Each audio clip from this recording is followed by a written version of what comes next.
Global. We are in season 8. You guys have been rocking with me. Can you believe it's been 8 seasons? We've been doing this for a minute, y'all. I appreciate all the love and support. Replay viewers, you know, y'all are the rock stars, the hostesses with the mostesses. I appreciate all of you guys' replays and shares. Of course, tonight, as always, we want you to jump in the show, be a part of the conversation, leave your questions in the comment section. We'll throw them on the screen and make it happen. So tonight,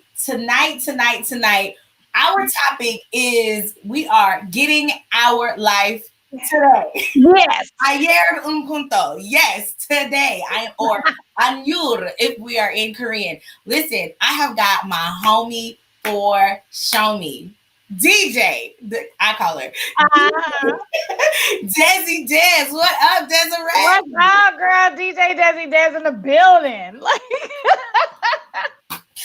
That was all for you. All for you. All for you. Listen, when I tell you I love it and I love your life, oh my gosh, y'all. I have to give the backstory to this. I have to give the backstory. This amazing, beautiful woman basically kidnapped me as a freshman. True story. At HU. Helped me get my life like I knew her. Didn't know her from Adam. That is so true. That is so true. After that, we actually started the very first liturgical dance team at Hampton University, which is still happening right now today, which is crazy. Psalms 159, 149, my bad. And as far as I know, everybody's still dancing in their respective places from the original group. We went from dance to Bible study to hiking to see Fred Hammond over the bridge. Oh my gosh, you got some old school stories. I'm not gonna tell them all, but listen. All of them, nah. Oh wait, or better yet, when we almost died going from Champaign to Chicago. Was it Champaign to Chicago? No, it was going from Hampton to Richmond, I thought. No, we were because we went to go see baby girl. What's her name? Oh yeah. No. I do remember. How did we almost die though? Because of the 18-wheeler. Remember the wind? Oh yeah. How did we almost die?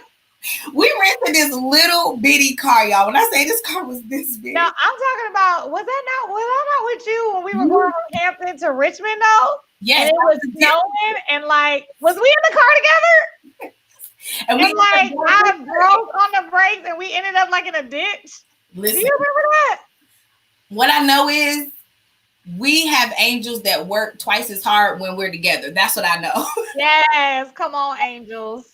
They work overtime. But listen, y'all, we have so many stories. Hampton is where it all started, and I'm so incredibly thankful for my HBCU experience. Shout out to all the HBCU made people, all the HBCU born people, all the HBCU. Hey. Right now, we have the Washington. Typically Hamptonians. Shout out. Let's get the shout out. We are winning. Shout out to Senator, soon to be Vice President Kamala Harris. Yes. What up, though? We have frat brothers who are on Capitol Hill making moves. I am Azeta. Shout out to you guys. Listen, the new president of the Washington football team is an alpha, also HBC. Listen, we're winning. HBC. We out here. We out here. I'm not Greek, but I'm out here with the HBCU and all things Black. I support it all. I'm rooting for everybody Black. Everybody. I'm not able. Just everybody. Everybody. If you're Black, if you brown, if you know somebody Black, hop on the train. Black. Let's hop on the train. We out here. Mm-hmm. Listen, what is going on with you? What are you doing in life? I'm going to get into your book for sure because your book, people, you all need to get it. But I had to give some backstory. You all know I try to bring you all the dopest of the dope. And it just so happens that I never have to search outside of my friend circle. I just know. Yes, we in here. People, yes. So tell us, what are you doing now? You're on the East Coast now, right? So from I am. East Coast. So what's going on with you? Well, I've been in Philly, so I'm Wisconsinite. I'm from Milwaukee, Wisconsin, but I'm in Philly now. So I've been here for 2 years. 2 years, actually, last week. So it's only been a clean 2 years. I've been out here working for Franklin Covey. It's a leadership development org, and so I've been working with them, doing coaching and consulting in their education division. So I coach educators in leadership development for their schools. So basically, organizational development, organizational management, helping them create leadership cultures in their schools. So I love my work. I get a chance to coach schools in 6 different states. And so pre-COVID, I was on planes, trains, and automobiles, trying to be everywhere, coaching people. But now I get to do it from the convenience of my living room in front of Zoom. Yes. And I enjoy doing that a lot. I love educators and working in education. Yes, and this is what I love about knowing and staying connected to fellow Hamptonians, or just people you met in school, is that you get to watch them evolve, right? Because I remember what you remember, girl. Of all the stories, the first time we went to Wisconsin, right? We met your parents, which shout out, I love. Listen. I know we do. I love them. Everybody do. It's cool. It's fine. They're cool. They're amazing. But yeah, so going there, and I remember you were doing something at Marquette. I forget what. We ended up reading or working with the we did like reading books with the books or something. Yes, a volunteer thing. Volunteering with the NBA with the Bucks, reading. It was cool. I remember that. The conversation, though, if you remember, this is what you wanted to do. You were saying that, you wanted to go, you're going to finish your master, you're going to do this because you wanted to do organizational leadership. Then Signature Dance Co., you were at the church. You are literally living in the manifestation of something. Yes. Come on, friend, bring it back to me. That's so bomb, though. Bring it back in front of me. That's good. That's good. I was there. I'm a witness. That's true. It's a true story. That is true. Yeah. I always wanted to do that kind of work. And yeah, I definitely am walking in exactly what I said I wanted to do in different iterations, which is always interesting. Just one way you think something is going to look, and then it looks differently. And then sometimes we question, is this what I said I wanted to do? And it's like, no, it's actually what I wanted to do. I never pictured it like this. Right. And I probably could never picture it to be I could probably never picture it perfectly, right? Because sometimes I think we underestimate. We have this picture, and it's usually just not as great as what God is going to do anyway. I would have never been able to picture it the way it is right now, and be able to connect the dots the way it's been connected. So, that's good stuff. That's good stuff. I had a thought of what it would be, and I mean, I'm still in the midst of what it's going to be continuously, right? But this is one iteration of me doing leadership development and organizational leadership and all of that. So we'll see what the next chapter is for me in this area. But definitely the nonprofit Signature Dance Company is still rolling and doing their thing. I'm on the board for that right now, and still a founder with my girls. But it's always fun to just see how it's growing and what the new artistic director is doing, and watching just things just grow and just be different and flourish. Something that you built, and being able to see it just have another transformation while being apart from it is it's a different feeling, different experience. So it's fulfilling, though.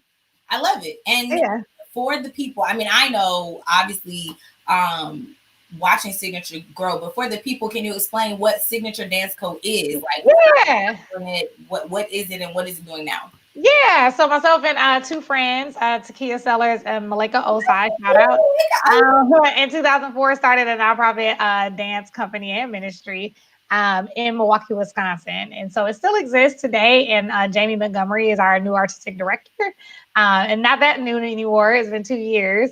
And so, it's an organization that believes in sisterhood, mentorship, and ministry. We believe in combining the technique of dance with the ministry of dance, and being a beacon of light in our neighborhoods, in our communities, with young ladies. We work with all women and girls. We attract a lot of women and girls of color, probably because we are people of color. That part. So we definitely welcome everybody into our space. And a lot of the work that we do is, ministry focused, as well as we've done some, women empowerment focused works, as well as like some social justice works.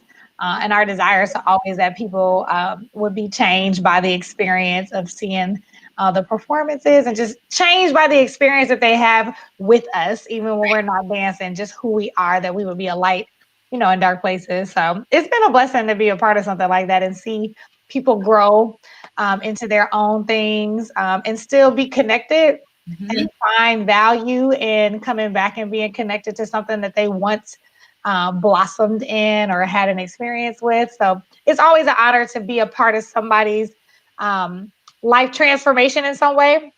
Never taking total credit, but always seeing that you were somewhat of a contributing factor. Right. Yeah, it's always nice to have.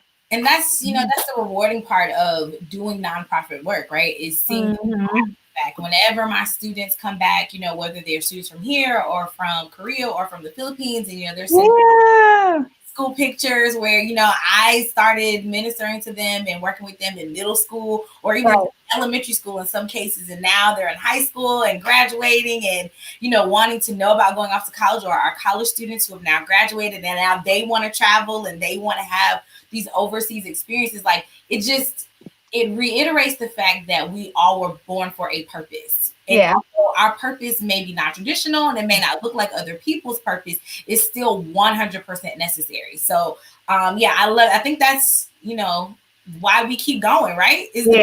Come back. It keeps us going. So we were talking offline about the importance of being an entrepreneur. And for those of you who don't know, an entrepreneur is someone who is a full-time entrepreneur. However, they still work a 9-to-5. So it's a bit above having a side hustle. Like you're really committed, like you're legal, you've got things in order off to the side, but you also work a 9-to-5. And usually entrepreneurs are able to interweave what they do outside of work. They've been able to either contract or bring different pieces into their working space. So Desi is an entrepreneur, and I really thought it was important to bring her on because so many times, especially now in the midst of COVID and in the midst of a pandemic and social unrest, a lot of people are pivoting. And the assumption is that pivot means to jump into entrepreneurship, quit your job and go be great. One, entrepreneurship is not for everybody. Two, nobody is working in a 9-to-5 or the corporate culture. That no one's there to change the narrative. No one's there to change the conversation. So it is necessary and it is okay. And it can be a beautiful thing having a 9-to-5. So can you talk to us a bit about what your brand is that you do outside of your work and how it's allowed you to even be in a position to travel and talk and even launch a book? Yeah, absolutely. So the name of my business is Destination Life, and that is my LLC. And so Get Your Life Today is the branding or the product from that LLC. But Destination Life, I created it in 2012. And it was something that I created with this thought that, eventually I want to do the work under this full time. And for a long time, and I talk about this a little in the book, like for a long time, I felt like if I wasn't doing that 40 hours a week and nothing else, that I was a failure at launching something that I believe was something I was called to do or what have you. And so the crazy thing is, like, I got the paperwork done in 2012 and I did nothing. Like, I did a couple contracts. I wasn't really sure, what I wanted to do. And so it just kind of was like, paper collecting dust in a folder. And, the thought was like, I'm not sure exactly what that's going to be, but let me go ahead and, grind it out, with a day job. And so I've had, a couple of jobs that I've actually really enjoyed the work, that have given me a different set of skills, been able to do work that I believe in, and it has afforded me the opportunity to, just have that steady paycheck while paying off my school loans, and also be able to continue to run and build and work on my dance company, which is the nonprofit, right? And so I've always been entrepreneurial. Like, I was probably like 5 or 6. Dia probably remember, my sister. Dia we used to get cardboard boxes and go in the front yard and sell Kool-Aid in the 80s on the corner for, change in our neighborhood or whatever. So it's always been a thing. Like, I've always wanted to create something and sell something that made people happy. Like, it was hot and people wanted Kool-Aid, so that's what we did. And so with that, I've always been entrepreneurial. Like, I always think about ideas and, how you can monetize it, or, just trying things out. So with that, I've always been someone that people have been attracted to when they're thinking about doing something new. I just have a way of energizing people around what they desire. And so it's funny because at some point, Get Your Life became like just a term that I would say. And I never watched the Braxtons. That's what's funny. I don't have No, you have been saying I can attend forever. forever. It's been Yes. a long time, and I don't remember like where it got sparked because like most people think about Tamar, and Yes. I'm like, I've never even watched the show, like, and not like that. I mean, not that I don't care about the show. I don't mind watching shows. I just didn't have cable, and I didn't know what people were talking about. I'm like, oh, I didn't know that. I've been saying that. Have been. But anyway, so with that or whatever, I've been helping people, kind of get unstuck, right? Yeah. I love to help people, get unstuck, figure out what it is that they desire to do. And just helping them really clarify that, and just find the confidence that they have everything that they need to do what it is that they desire to do. And they just need to start doing it and stop playing games with their life, which is why it's like, go get your life, stop playing, like you already know. But you're right. Like sometimes people get caught up in this huge big picture and just forget, like, you just gotta take a step. And so for me in 2012, my step was fill out the paperwork and be okay with like that's my step for right now. I needed to do some other things. And so I did that. And then I had another iteration of it where I was doing contract work. I actually did quit my day job. I actually did quit my day job for various reasons. Read the book. But I did. No, I don't even remember I didn't tell super detail. That might be another book. But I did quit my job. And when I did leave my job, I started doing contract work. And I was still also looking for another full-time job at the same time. Because I was like, I'm cool with collecting multiple paychecks as long as it's something I enjoy doing. Right. You know what I mean? Like if I enjoy doing the work, it's cool, right? But that was a different paradigm. That was a new paradigm shift for me because before I thought, if I'm not doing it 40 hours a week, I'm not being real. Like I'm not being a real entrepreneur. And it's just like, I mean, if this is just where I am and I actually enjoy my work, should I stop enjoying the work that I do just because it's not Yeah. And my thing is like, hey, until you decide to put the effort necessary to build an entrepreneur, venture to a point where it's doubling your salary or matching your salary or just really overtaking you, where you gotta, and even with our nonprofit, it definitely has grown, a lot over the years. We had just been able to manage it part-time, like not having to do it full-time. But you might get to a point where you have that some entrepreneurship venture that grows beyond like, okay, I need to give it a little more attention, right? And I think that's when you decide whether or not you're at choice then, right? Like if it matches my salary or matches the way I want to live, I mean, you're at choice. It's just like, okay, well, do I want to quit? Because maybe I just want more of my time back, which is actually, at least for me, you got to think about what your definition of success is. Yes. What your definition of success is, because for me, it's just like, well, that's hashtag goals. Hashtag goals for me is being able to have high income earnings and have more of my time for the things that I enjoy doing in my private life. Whether that's philanthropic, whether that is, doing more things that I would still get paid for, but just having more time to do it, like speaking engagements and, mentorship and stuff like that. But I want to have more time doing the things I desire to do without worrying about how much I'm going to get for those things if I have this prosperous entrepreneurship venture or business, right, that is working for me. And I'm creating a model that serves me versus having a business that you're serving and over serving to the point where you're working way too many hours. Yes. And I feel like if you ever get to that point, then you're just not doing something right. Correct. Like you're overextending yourself, or you need to charge more. One or the other. It's just true. And we don't want to admit it to ourselves, but it's the truth. We need to charge more. Or get help. Like there's other things, no human being should be working 80 hours a week, 50 hours a week. We should not, and I get it. There are times where there are busy seasons, like even in my job here, like typically, we do a lot of trainings for schools right now in August. So it is busy. It's long days. But we know it's a season and we cool. I'm not talking about a season. I'm talking about all the time. You know what I'm saying? Like all the time. Yeah. It's one thing to have a busy season. You know, we all have busy seasons, you know. Mm-hmm. All the time? Nah, that's not even healthy. It's not healthy and it's not strategic, right? Because you hear people that say, oh, I'll sleep when I'm dead. Actually, getting your 8 hours of sleep works for you chemically, it works for your brain, and spiritually, it literally benefits you. You're literally leaving money on the table when you don't sleep and rest enough.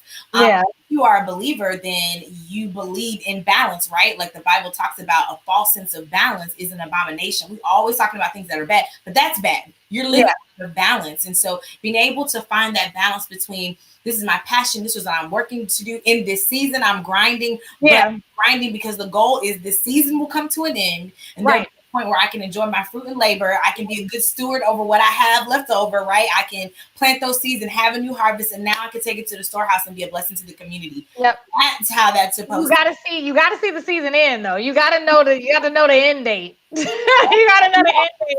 And it's our prayer and hope for anybody that it's a short season of working like that. I'm even like coming to grips with, okay, how can I hire out for this? How can I get a freelancer for this? Who can I ask to do this? Because the reality is, I work full time, right? And so working full time means, I spend some of my time in the evenings, doing work for my personal business. And I've come down to a schedule. Like, I'm like, okay, only on Saturday mornings. But my Friday nights, my Saturday during the day, evenings, like for like special whatever things, but I don't put any work there. But just like, no, I'm not doing that. Like you don't, or I am not creating a business to just be working all the time. Right. Absolutely not. If I find myself working all the time, I need to hire somebody. Or I need to change my business model because this is not working. Something needs to be automated. It's not working. No, I'm not doing it. Right. Because essentially you're buying yourself a job. And if that's get a 9 to 5, like why put money into buying yourself a job? That's silly. Like this is totally silly. You should go from, business owner where you may have to work initially for that season, but then you are now, moving into a space where you are an investor. You're investing your time, you're investing your money that you made from business because now you have workers, right? Like there should be a progression. And as you said, for sure, an end date. So let's talk about this book. What can we talk about it? Yeah, let's talk about it. Let's talk about it. So Get Your Life Today is, really a book that's full of what I call success hacks for your life, your leadership, and your business. 3 things I really like talking about. And so I feel like when you have your personal life together, it spills over into the other areas of your life. So if there are things that are messy in your leadership, if you're running something, or in your business that you started as an entrepreneur, what have you, it's usually because you haven't pulled something personally together. So I believe that, when we pull it all together, then we can have this optimal space that we live in so that we can be, effective and, have joy in all of our areas of life, so to speak, and just feel fulfilled knowing that we are being our best self and fulfilling our fullest potential. So in there, I talk about 7 success hacks that you could use for your life, leadership, and business. I'm certified as a life and leadership coach, and I consider myself as a business mentor. I've been fighting with this whole business coach image. Not that it's bad. I don't think it's bad at all, but I'm like, what do I like? You got to think about what you love doing. And I love seeing people monetize. I love seeing people make money.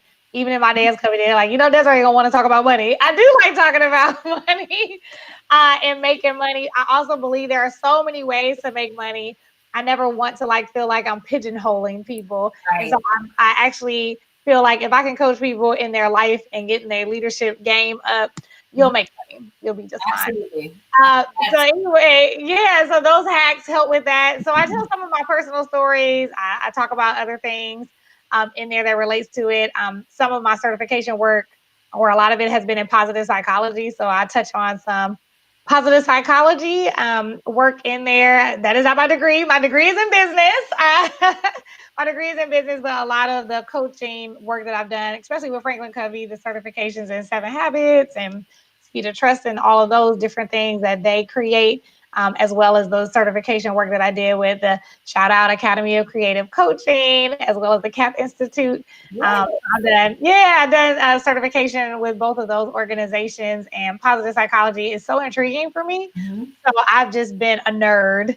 And then beyond the certification work, I've been doing extra study. Like I get books and take like sidebar online courses because I just want to be more well read in that, and I enjoy it because a lot of the techniques are just really kind of like it just makes sense, so I talk a lot about that in the book, and then I have a companion journal that comes with it because I just believe that you need to process so that you can actually do the things that come along with some of the action steps that I have you do in the book.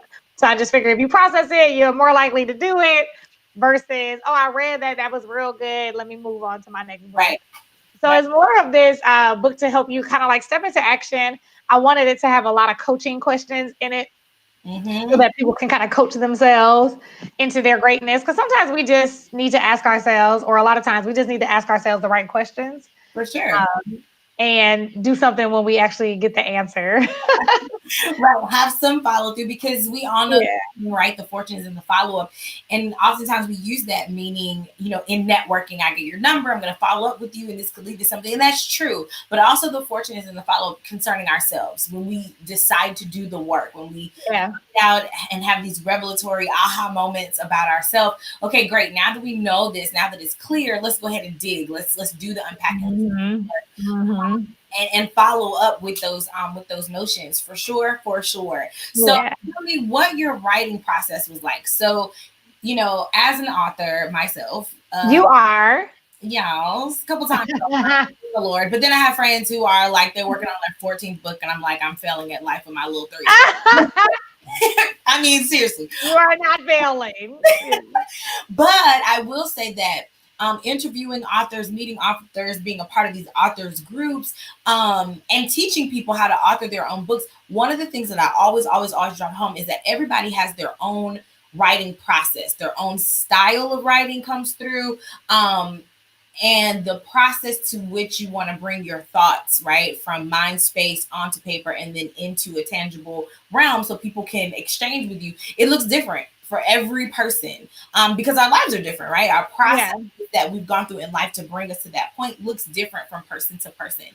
So tell us what your process was like. And also shout out to everybody in the comment section. What up, you guys? Thank you so much for those of you who are sharing and liking. I love you. I see you over here. So yes, thank you. And shout out replay viewers. So yes, tell us what your writing process was like. So I played so many games in my life. Look, that's another hashtag. Stop playing games. So I enjoy writing. I journal a lot when I'm faithful to it, right? So I journal a lot when I'm faithful to it. I'm a verbal processor, so I did a lot of transcribing. I didn't transcribe it myself. I used transcription apps. So I did a lot of verbal talking because when I was traveling, it was hard for me to get in front of a computer. So while I would be driving, I would have my headphones on and I would just talk chapters out, and then I would send myself the transcription. It would be a hot mess. It would be so much to try to like comb through, and I would wait forever to go back to it to actually do some editing. And so I'm like, what did that say? Like frog, like why did I say that? And I didn't. I'm like, I didn't even say that. They are I have yet to find a good app. It's like, what? That is not what I said at all. Like, there's got to be a good one out there. It takes some more fishing because you have to just talk very clearly and slowly. And when you're like excited, you're just talking. I might not even be clearly enunciating my words. I know I'm not. I'm just going for it. And so it's catching everything. And so I can't even be mad, I guess. But I did that a lot. And then me and a friend took a writing class. Shout out to Kitchen Table. I took a writing class, and that kind of got my ideas on paper more. And so I did that class, and that helped me. And my friend that has Kitchen Table, she gave me some feedback. You know, all of the writers in the class got feedback, so she gave me some good feedback. This was like initially me just really starting to finally put my stuff in order. I had old blogs, and then I had things from my old journals. So I went back in my old written journals, like, let me get some content here, because I speak and I've created different keynotes before. I went back to some of my keynote notes. I went back to like some of my outlines, you know, just trying to get you know, some of that stuff going so that I can like get my ideas, you know, out there. And so yeah, I did that. And then another friend of mine, me and her, well, actually, me and a couple of friends, like at least, yeah, like 3 other people, we were all writing. And so we kind of were like doing challenges, so that accountability, like, okay, write a sentence a week or write some words this week. Or with another friend, you know, me and her just kept making sure we were checking in on writing with each other. So that accountability and somebody else doing something with you, like that's helpful. And then that was like in 2018, like it's 2020, mind you. So like there were mad breaks in between. Like I'm like, oh, I should really do something about that. Like, yeah. I said I was gonna write that, and I even posted when I announced my book. Like the first time I said I wanted to write a book was in 2004. So the idea is way back there. And then over the years in my journals, it's like, oh, I want to write books, and I would write titles and ideas, and every year is the year, right? Look, me and a friend have a joke about this. Like every year is the year you're gonna get married. Like every year is the year you're gonna meet them, honey. Yes. So like every year was the year I was gonna write this book. And so like, but that didn't happen. So then in 2018, you know, that's when I took the class, and me and a couple of different friends were writing on our own. And then I was doing more of my blog, and I picked it up because I did it in 2015 and I picked it up again. So I'm like, oh, I'm going to use all this material. This is going to help me.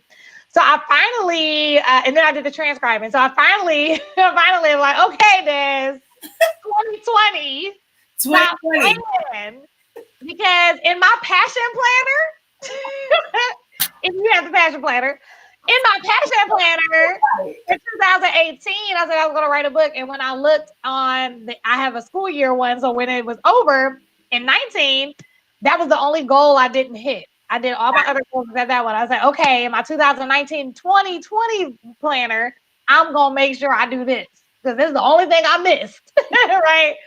And so with that, Desiree was playing games with her life still, because, you know, you just don't be feeling like going back to it sometimes, and you start second guessing. Well, I started second guessing myself and going back to it. So as a birthday gift to myself, I was like, I'm getting a book coach. I'm like, I need a book coach. So I actually hired someone right when the pandemic started, because I was like, what? I'm about to be at home. I can actually get in front of a computer and write. I don't have to transcribe. I don't have to find time. So I'm like, oh, let me just really focus in, right? And I even struggled then. Like I was talking to one of my mentors and talking to her like, should I focus on it now? What should I focus on? Because when the pandemic came down, I started like deciding a lot of different things I wanted to do. And so I said, I'm going to focus on the book, got a book coach. She got sick. I'm like, I'm ruined. Like, how am I going to get this done? I need accountability, like for real right now. But she got sick, and yeah, when my birthday got closer, a friend of mine that I've worked with, you know, Talk Consultant, shout out to Talk Consultant, my publisher. So I talked to her years right before I moved, and she played too much. We was like, I'm about to leave. I'm moving to Philly, and we just chatting, and she got her iPad with her. She being prophetic. So she had her iPad with her. We in the middle of talking. We're not even talking about writing no books. And she showed me a mock-up of what she think my book cover would be. Like, while we talking, I love it. Let's open, like, what? I was like, girl. And she's like, well, whenever you ready. And so I remember her saying that. So when the book coach that was local, so, and that's why I got her, because I wanted somebody that was close at the time, because it wasn't, you know, nobody was shut down yet. Right. And so I was like, well, I guess it don't matter where anybody is, because ain't nobody going nowhere. And so I called her and it worked out. And, so she really spoke that thing in there. I love it. She really spoke that thing in there. I was like, who would have thought you was going to be the person I called? After you was trying to like have a coffee conversation and then showing me a mock-up of my book. Like, what? She roped you in. She got you in with the vision. She reeled me in. She knew I would think about her again. Look at that. So, but no, shout out to Talk Consultant. It was really great. So I worked with them and had a good coach. They really supported me really well. And so that's actually what got me over. And I'm team coaches are everything. I'm not just saying that because I am a coach, but I've been coached in many different areas. And I know like when you're a coach, you act different, you show up differently, and especially when you pay for it. So I act different, I showed up different, even though I'll be like, oh, I'm so glad y'all put up with me because I was still like, I work late, I'm sleepy, I didn't do it yet. But I started in May and I finished this month. So I started my conversations in May, but yeah. It's not an easy process. As we just, heard, it's 100% not an easy process. And the more you write, the more you publish books, you begin to find out that what worked for one book might be different from another book. I've had books, I literally have, because I have books that haven't published yet. They're written, they just haven't been published. I'm sure. And, I've sat down and done them literally in a week. Like I'm talking like not an ebook, like a book in a week. But that was that moment. I was in a flow. Right. I was able to like sit and get it out. Definitely stop playing games with the transcript apps because they always set you up for failure. So I've learned now just to just go for it and write it out. But then there are other books that clearly I have gotten by request over and over and over and over again, to tell my journey from homelessness to overseas. And I speak on it. It's a topic point. People pay me to come and talk about it. Yeah. Still have not sat down to write it. It is like you playing too, girl. You playing games with your life. Oh my, it's overwhelming. But the point is that, once you find your flow, you stick with that. And I also realized that I can't push myself to birth something that hasn't become seen its full maturation within me yet, right? Like I could push, but then it's premature, and it doesn't grow to its fullest potential because it was birthed too soon. Yeah, and I would even add too, Ave. Like I agree. Like I think that when you're in a season of like I've been saying, like this is my now season. Like I'm doing this now. Like this is my now season. This is where I be feeling like. You do have like this ease in flowing. I will also challenge that to say that when you just decide you're gonna do it. Sometimes you just gotta be like, it's kind of like I don't want to. Nobody like I don't always feel like brushing my teeth, right? I just decide to get up and do it. You know what I'm saying? It's for my benefit and for the benefit of others that I do it. And so sometimes, we don't always be in the mindset or in the flow of it. So I will say that does make a difference in our energy though, right? Like in how we do it. I might be real lazy today. I'm brushing my teeth and don't feel like it. Whereas other days like, oh, let me do this. Let me do my mouthwash. Let me get the water flosser and the floss. Like, let me kill it today. Right. I do think it matters in the way you end up showing up. But in the actual action, I think you can just make a decision. And sometimes in just getting yourself started, the energy starts. It's kind of like physics. As things get into motion. And so sometimes I'm just like, because I didn't feel like, girl, half them days I didn't feel like getting up and writing that book. But once I was like, let me just start typing, and then I'll start going. And my book coach was awesome, Liz. That was my girl. Because I was like, I don't feel like, I would call her. I don't feel like writing right now. Help me. You're like, sometimes you don't be in the flow, start thinking about things. Like she would help me just kind of like talk me into it. And that's awesome. It's the point of, and whether it's a book, your career, a relationship, it is the point of understanding that what you are supposed to do is so important, is so imperative, is so purpose-filled that you're willing to invest in yourself to make it happen, right? Like that's really, what coaching is all about. And as a spiritual coach myself, like I invest, I have coaches, and then they make me a better coach so that when people come to me, I coach better because I've been coached. And you're right. When you're a coach, you show up different. You show up different. Your confidence looks different. You've grown differently. And for me, coaching is a likened into mentoring. Well, I can tell 100%, like in the first 10 minutes of talking to somebody whether they have a mentor or not. I can tell immediately because you can hear the self accountability. Like you can hear, oh, this is a thought that I had that I sent by somebody who knew better, or they're already on their way. They have a different perspective. They have a different almost entitlement about success, right? Because it's like I've work, I've talked to the people, I've done what I needed to do, I'm on my way here, and it translates in that conversation. So I 100% agree. Coaching is important. I think it's imperative as it's for sure. You know, I was thinking about, what was you thinking, girl? One of our many escapades, because y'all, if you guys don't know, I was known as the road runner. I will hop in a car and we'll just be gone. It's like, don't get in Avery's car unless you have. Oh my God, no! I'm being gone. I need my own car. But listen, in all fairness, though, we hopped in a car and ended up at the Jenny Jones show. Do you remember that? Oh my gosh, I forgot all about that. Nah, listen, this is how Jenny Jones, dude. Who remembers that person? But the thing is, once we left, we completely dissected like all of the guests. We were like, she should have said blah, blah, blah, blah, blah.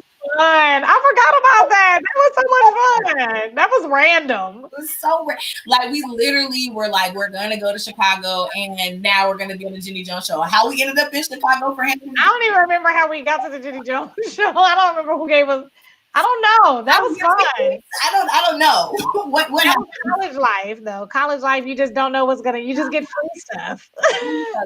College, and it's funny because you remember adults are always like, "Oh, your college years are your best years." You're like, listen, college years are the best years. Now you're the adult saying that. Yeah, it's true. Amazing adventures. You never, and I never worked my way through school. Not the first half, second half that was a different story, but not the first half. Why did I always have money? Why were we always gone? I don't know if we really had money. I don't know. We really had money. I think we didn't on a dime, girl. No. I remember me and Mo going to like the coffee shop across the bridge. Higher Grounds. Yeah. Oh yeah, that's the name. Yeah.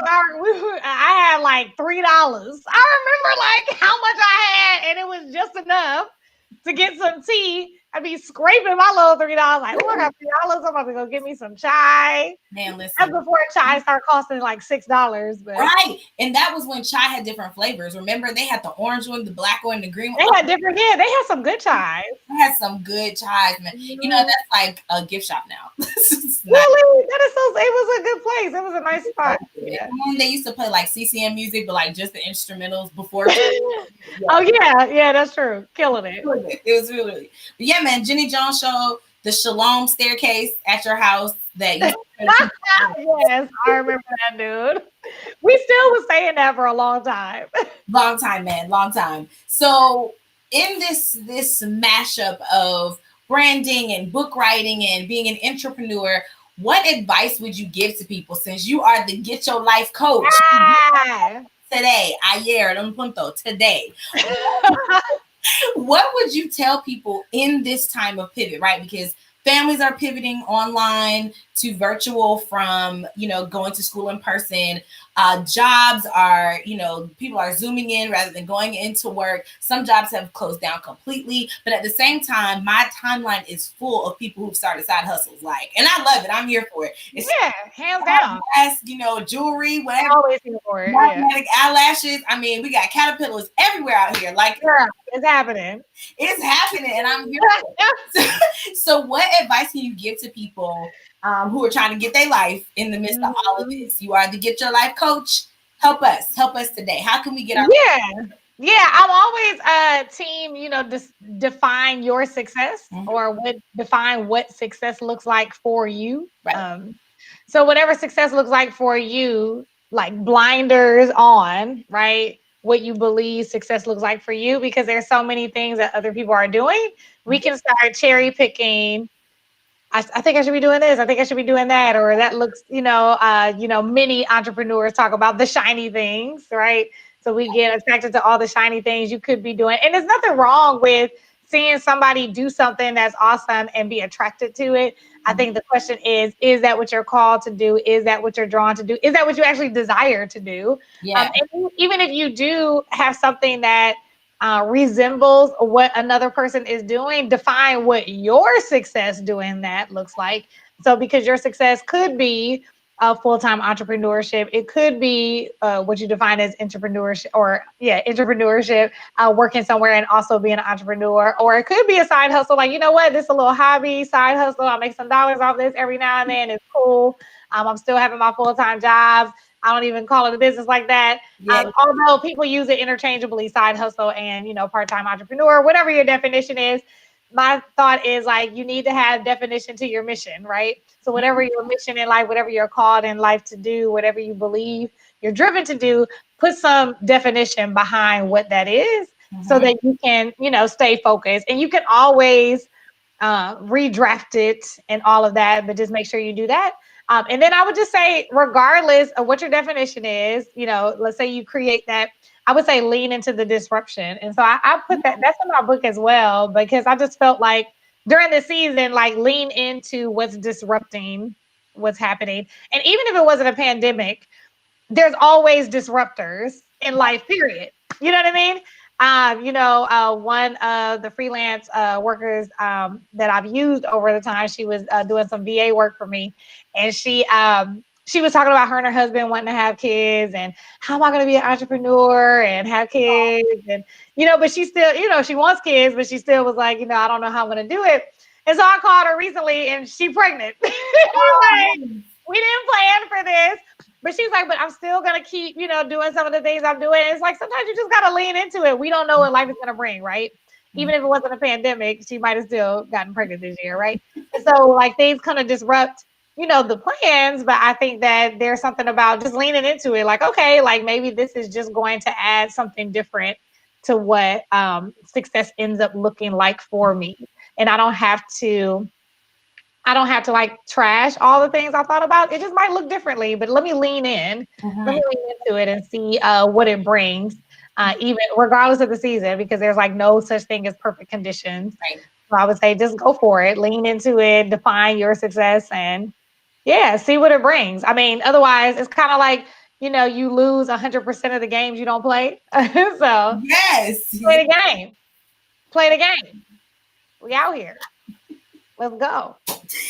You are amazing. I'm so glad. Just play the game. It's like I'm gonna do and bring it in. Play the game.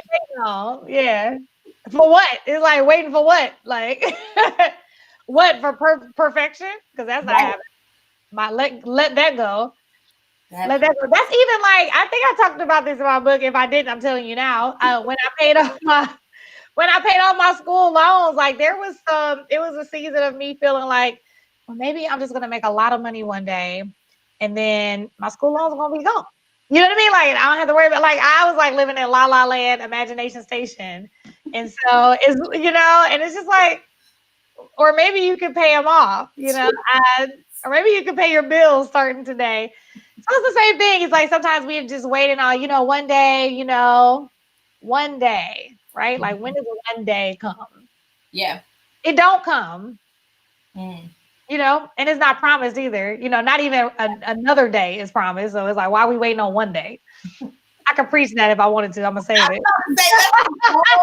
Yes. Preach that if I want to. We over here waiting on one day. We don't even know we're going to have another day. Look. So you might as well go on and live. Live your best life, okay? All yeah, absolutely. Ooh. Yeah, girl. That was a gooder. Was that good, girl? Let me write that down. Let me watch the recording. Let me take notes on myself. What did I say today? Yes. What did I? Notes in the notebook. Yes. Let me take that off. Desi, man, listen, I first of all am going to return the favor of you kidnapping me. Way in 2001. I am going to return the favor and kidnap you. I'm coming. Good. I'm down. We out. I don't know where we're going, but strong Wi-Fi. As long as we got a strong Wi-Fi. I feel like if we just I can keep my government job. I need to try Wi-Fi. I can't be off. I got a hotspot. I got you. I got it. Hey, I mean, as long as it ain't falling off, I'm good. No, man, it's Verizon. It's that good. It's that good. That's good. That's good. That's good. I got Verizon too. It'll take us to Canada, man. We'll be all right. If they let us in, girl, Canada ain't trying to let nobody in right now. That's not even our fault. I need the black. We not. It's the ones that don't. We not. They gonna let us in. They gonna be like, nah, they ain't let nobody in. They like, oh, Americans? Nah, y'all playing out here. They don't care. Thanks. Run across the border or nothing.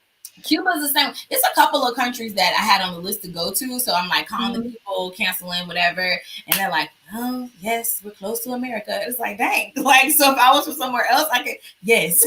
Oh, well, we're closed. Like, they done shut the doors on us. I'm like, man, this is going to be this was going to be my year. Look, that was another thing. I turned 40 this year. And so last year, yes. So last year, it was so funny. I've been telling people, like, last year, I was like, oh, I'm not going to have a birthday party. I'm not going to do nothing big because, I turned 40 next year. I'm going to do something. And then it was so funny. Like, as it got closer to 2020, I was like, I don't know if I feel like doing anything. That kind of came on me. But I was like, nah. Suddenly, I wanted to because I had this urge to, like, want to spend time with family and friends. And I was like, no, I think I do want to go to Milwaukee and spend time with family and friends. I want to do a party for my birthday, which is in May. And we all know what happened. Right. We all know the end of the story here. And so it was a reflection of, like, do it when you have the unction to do it. Like, instead of just putting it off. Like, I put it off for what is supposed to be a special birthday. When it was just like, I think if you want to have a party, throw a party. Right. Who would have known it? If we all knew now, if we all knew then what we know now, we might have spent our time differently in 2019. So it's just like, nope, stop playing it. And you know what? And stop playing games right now. You know what I mean? Like, don't be like, oh, well, now it's a pandemic. Anything I said I wanted to do is over. It's like, nope, you still could do it now. It's just a lesson to be learned for life. Like, you don't know what next year gonna bring. So you should have did that last year. But now that you learned your lesson, now you get to do it in unprecedented times. And God gonna get the glory out of all of it because it's a very interesting season. It is. It's listen, I could really go off on a tangent on that. I'm not going to because I want to spare the people. Reel yourself back in. Yeah.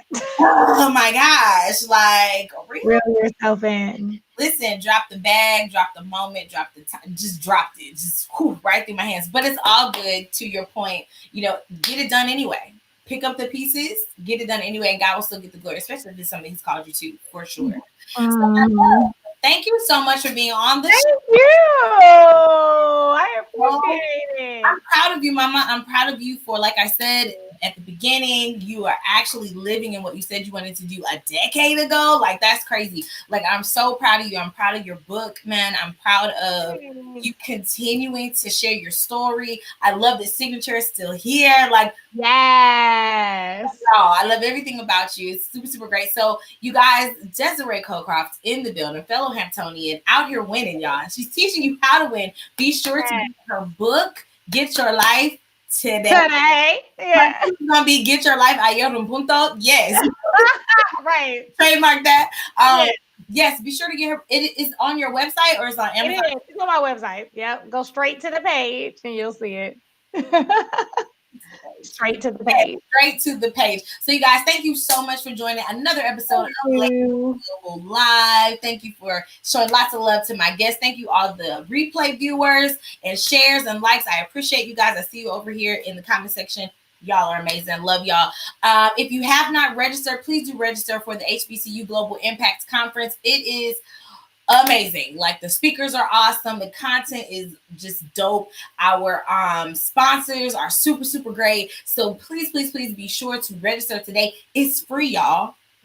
It's free from $300 to free 99. The Lord was answering somebody's prayer who wanted to come and couldn't afford it. Now you can. It's free 99. So we will definitely see you guys in the building for that. So be sure to register next week. Same time, same place. I have another dope person who's going to be talking to us about the amazingness of education and how you can be fly and dope in your local neighborhood. It's amazing. Yes. So we're going to hop over. Y'all know we do the IG after party. For those of you who want to follow us over to the after party, that's what's up. If not, we will catch you right here. Same time, same place, right here on Lady A Global. And remember, I love you, but the creator loves you even more than that. And that's all the more reason to keep pushing forward. I love you guys. I will see you guys next week. Amen, namaste, and all that good stuff.